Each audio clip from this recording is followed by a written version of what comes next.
बोलो वृंदावन महिलाल की जय। आइए भक्तों, माताओं, श्रोताओं, मेरे इस धार्मिक चैनल में आप सभी लोगों को स्वागत है। इस चैनल को सब्सक्राइब, घंटी को ऑल पर सेट करें, वीडियो को लाइक करें, शेयर करें। वृंदावन महिलाल की जय। आइए भक्तों, माताओं, अब उत्पन्न एकादशी महात्म्य कथा को श्रवण करते हैं। बोलो लक्ष्मण भगवान की जय। इस प्रकार नैमिषारण्य नामक क्षेत्र में संत साधु महात्मा ऋषि मुनि वैष्णव ब्राह्मण 88,000 ऋषि गण महात्मा विराजमान होकर के परम परमात्मा व्यास जी महाराज के परम शिष्य सूर्यमुखार बिंदु से नाना प्रकार से महात्मा कथा को श्रवण कर रहे हैं।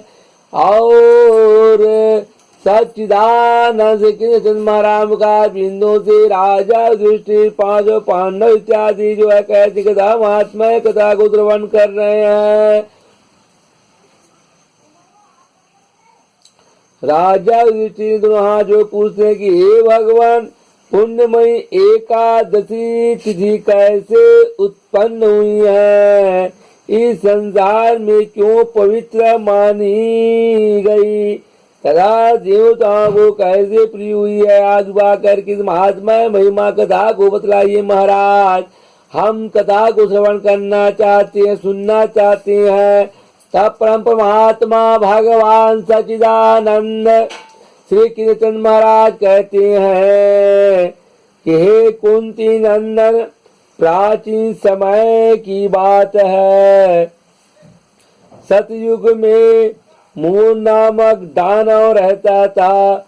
वह बड़ा ही जो है अद्भुत, अत्यंत रौद्र तथा संपूर्ण देवताओं के लिए भयंकर था। कहते हैं इस काल रूपधारी दुरात्मा महासुर ने जो है इंद्र को भी जीत लिया था। संपूर्ण देवता उससे परास्त होकर स्वर्ग से निकाले जा चुके थे और संकित तथा भयभीत होकर के पृथ्वी पर विचरा करते थे। एक दिन सब देवता महादेव जी के पास पहुंच गए। वहां इंद्र ने भगवान शिव के आगे सारा हाल कह करके सुनाया है, बतला दिया है।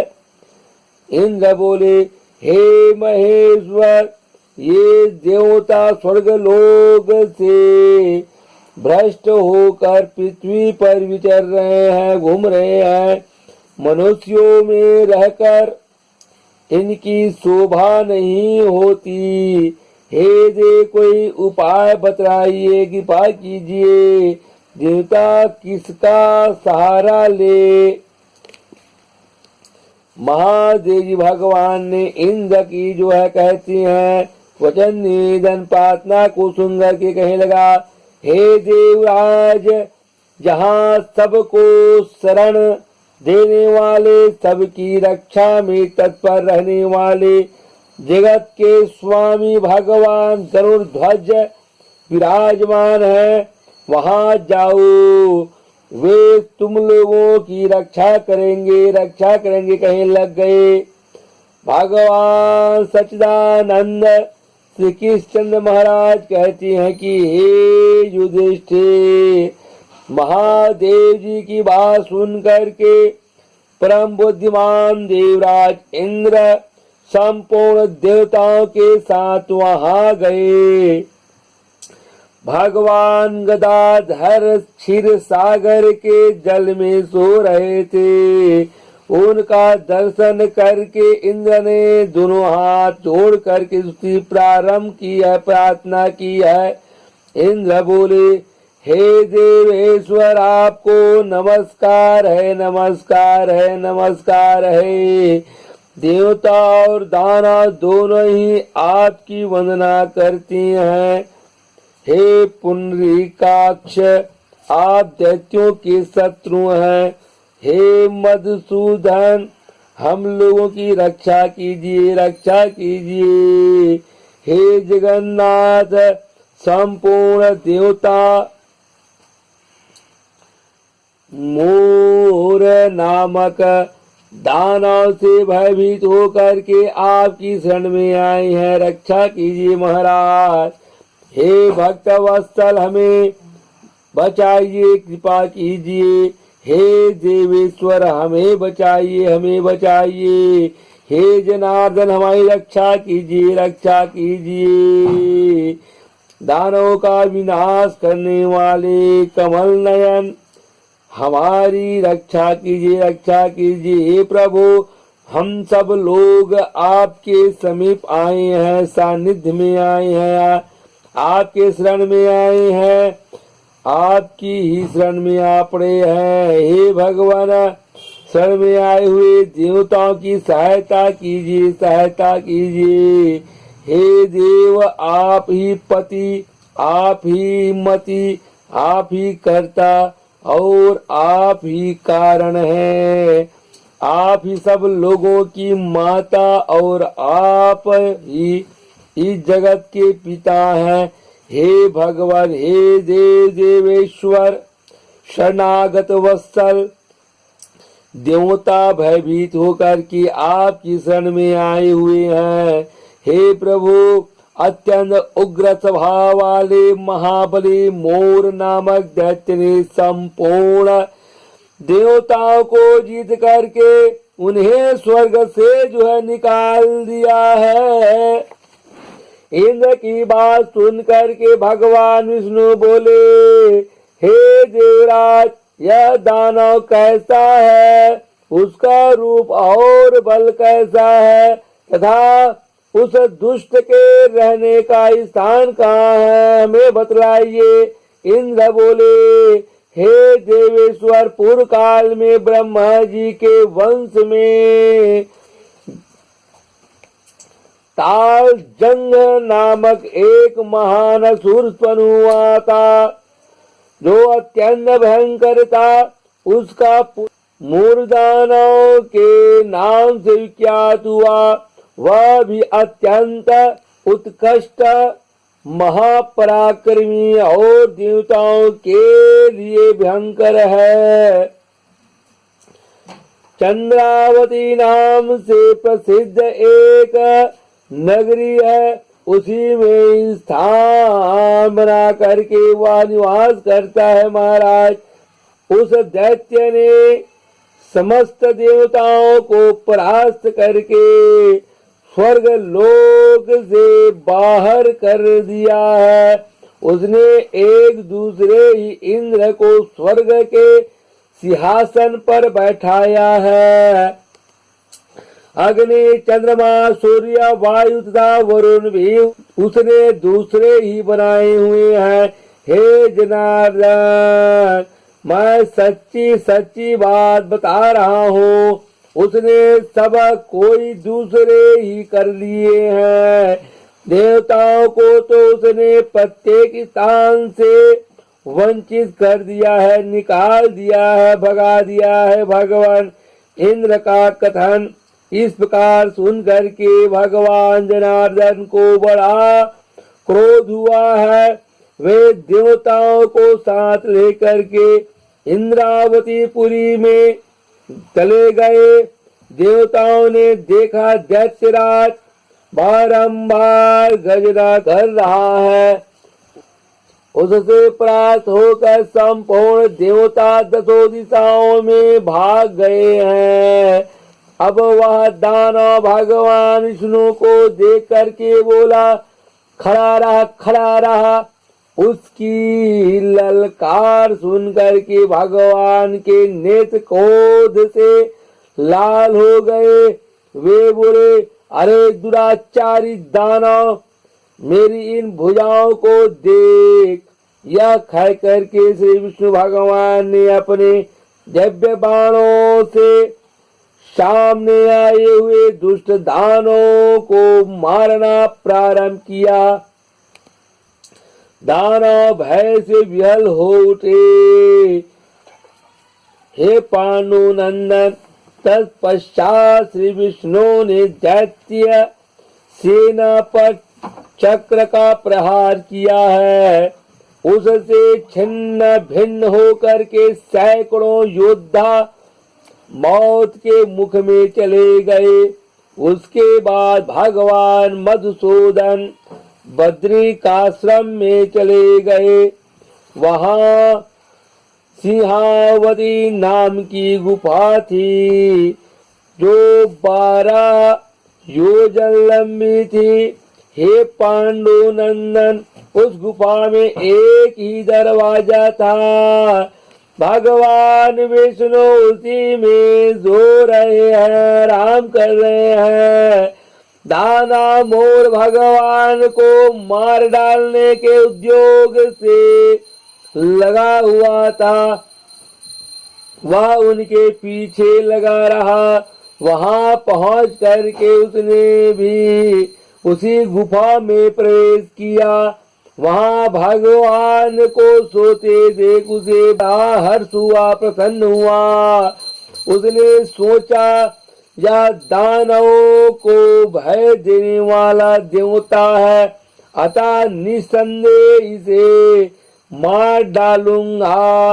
हे युधिष्ठिर, दानव के इस प्रकार विचार करते ही भगवान विष्णु के शरीर से एक कन्या प्रकट हुई जो बड़ी ही रूपवती, सौभाग्यशालिनी तथा दिव्य अस्त्र शस्त्रों से युक्त थी।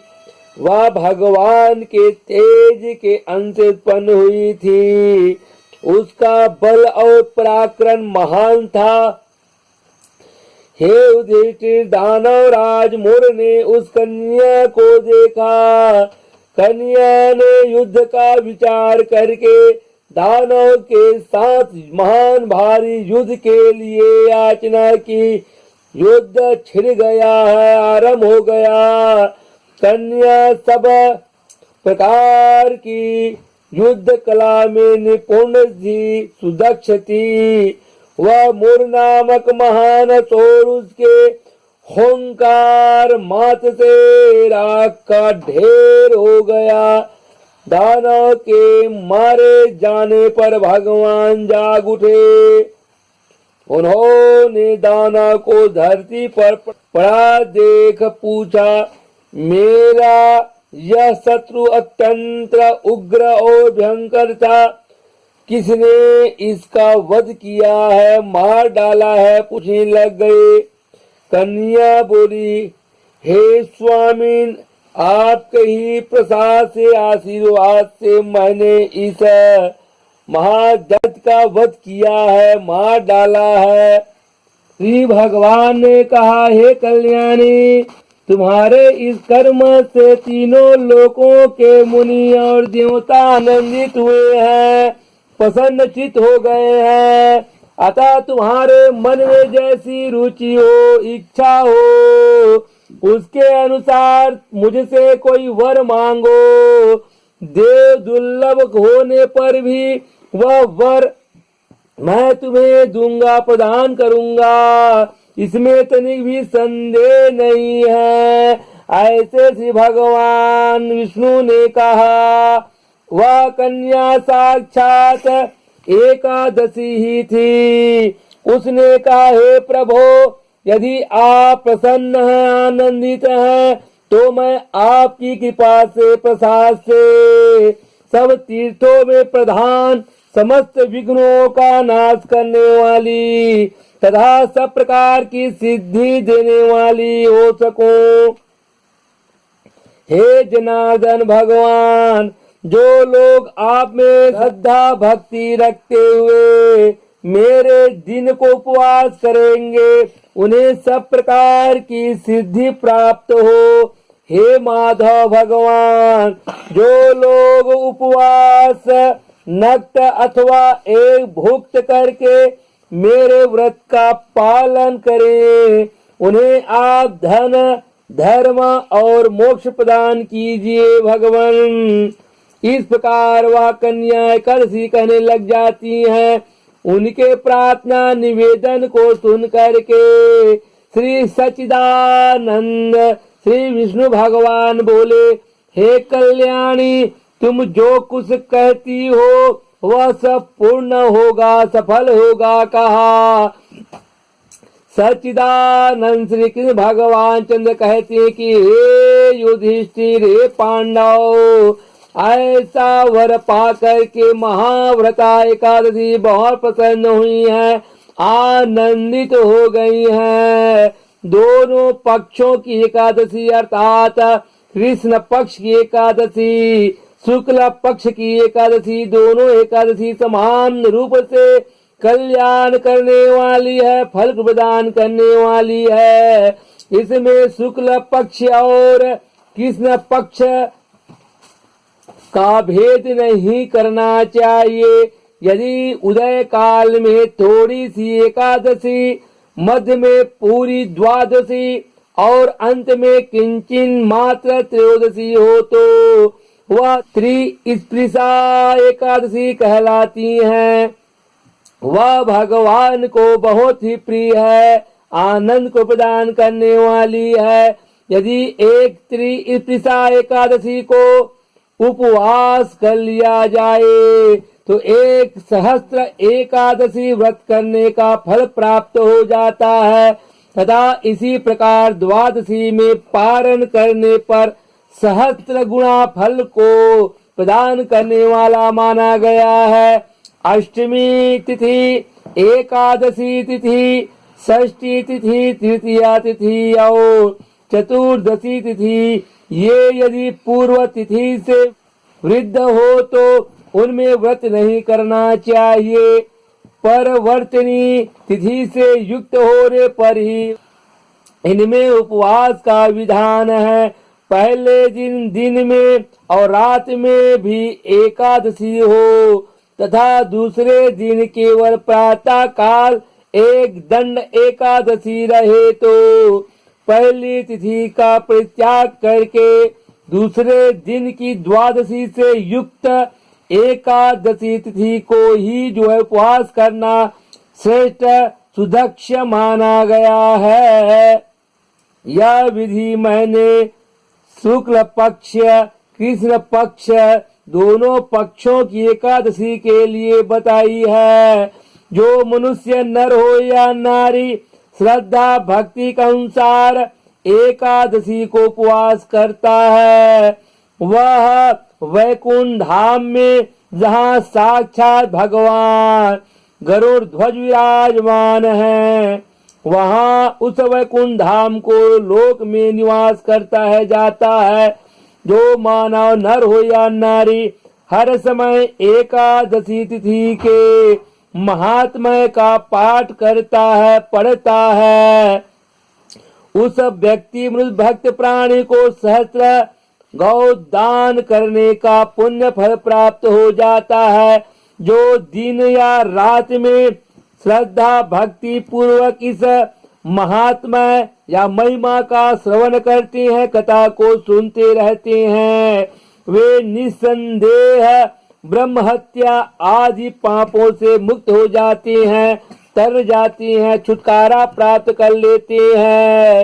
एकादशी तिथि के समान पाप नाशक व्रत दूसरा कोई नहीं है। इतना महान भारी पुण्य एकादशी व्रत करने वाले नर हो या नारी भक्त मनुष्य प्राणी का जो है कहते हैं एकादशी उपवास करने से फल प्राप्ति की महिमा कथा को यहाँ पर जो है सच्चिदानंद श्री कृष्ण महाराज जो है राजा युधिष्ठिर पांडव को कह करके बतलाए हैं। इस कथा उत्पत्ति एकादशी महात्मा कथा व्रत को 88,000 संसार ऋषि मुनि वैष्णव ब्राह्मण के पूछे जाने पर व्यास जी महाराज के परम शिष्य सूर्य मुखार बिंदु से महात्मा कथा को श्रवण किए है।